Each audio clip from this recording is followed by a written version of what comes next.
Bonjour à tous et bienvenue à cette petite vidéo tutoriel de la plateforme de comptabilité que nous utilisons chez Tobili. Donc, si vous regardez cette vidéo, c'est que vous avez normalement reçu un email de la part de MyUnisoft contenant votre identifiant qui doit être votre adresse email, le mot de passe provisoire ainsi que l'adresse pour vous connecter à la plateforme. Donc, dans un premier temps, ce que nous allons faire, c'est cliquer sur l'adresse URL de la plateforme qui est app.tobili.fr.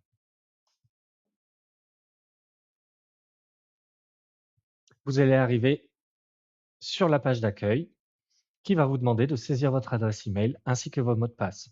Donc, dans cette section-là, vous renseignez l'adresse email ainsi que le mot de passe provisoire qui vous a été fourni par la plateforme MyUnisoft. Donc, moi, je complète les identifiants du dossier test et je clique sur se connecter.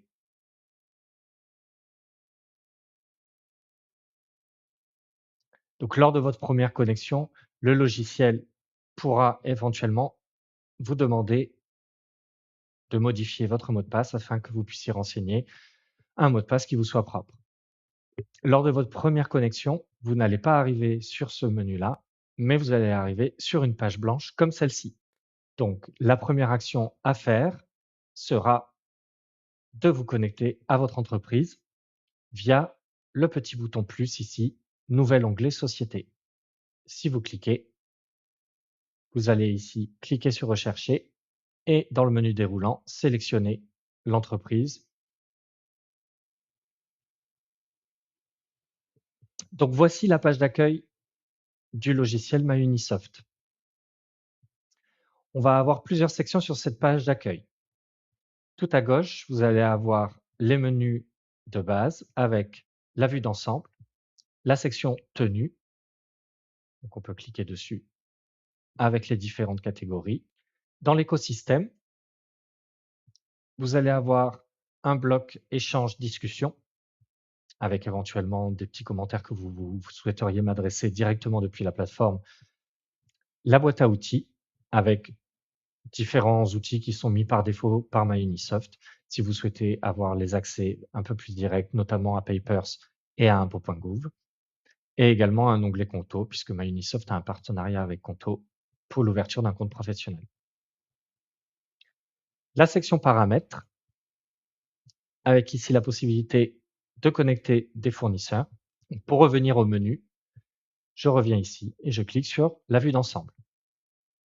Au niveau de la vue d'ensemble, on va avoir une première ligne de widget qui va concerner tout ce qui est opérationnel. Avec, dans le widget en attente, vous allez avoir ici, ce sera surtout tout ce qui est transactions en attente pour lesquelles j'attends un justificatif afin de mettre à jour la comptabilité.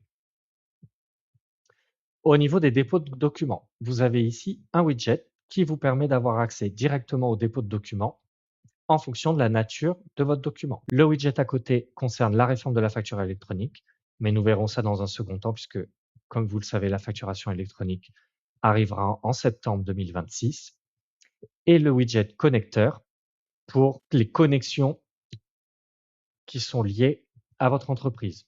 Donc là, on a MyU Gestion. Il s'agit du logiciel de facturation qui est pour l'instant lié au document de démo. La section suivante, vous allez avoir les données de votre entreprise avec ma situation globale qui indique le solde global de vos comptes clients, le montant de votre trésorerie, les montants dus à vos fournisseurs, ainsi que les autres dettes diverses et variées, dettes de TVA, dettes de compte courant, etc. Vous allez avoir dans le widget trésorerie le suivi de votre niveau de trésorerie. Ici, vous allez avoir le détail de vos comptes clients. Et si vous cliquez sur la petite flèche, vous avez les clients, mais vous avez également les fournisseurs. Ici, vous avez le solde bancaire à date dans le widget Mon solde bancaire. Et dans l'onglet, dans le widget Mon activité, vous allez pouvoir suivre le niveau de vos ventes. En troisième partie, on va avoir tout ce qui est compte en attente. Donc ici, ce sera toutes les transactions que j'aurai mis en attente qui nécessite une intervention de votre part. Dans autres, on pourra voir en dessous que l'on a 2 transactions pour lesquelles j'ai besoin de votre aide afin de bien les catégoriser. Donc notamment via la transmission d'une pièce jointe sur laquelle vous pourrez cliquer directement sur le petit trombone qui vous permettra de déposer un document ou de l'importer directement depuis vos dossiers, ou alors de m'adresser un commentaire. Et une quatrième ligne où on va avoir une demande d'infos et de pièces jointes. Donc ici, vous allez pouvoir suivre les différentes demandes que je vous adresse via notamment les transactions que j'aurai mis en évidence. Donc on va avoir les demandes d'infos pièces jointes en attente. Donc là, on voit qu'on a dans le journal de vente le client dit oui pour lequel j'attends une pièce jointe que vous pourrez renseigner directement de la colonne pièce jointe. Vous pouvez également joindre à cette transaction un commentaire. Donc voici pour la présentation globale de l'outil. Je vous retrouve dans une prochaine vidéo pour voir le dépôt de documents. Au revoir.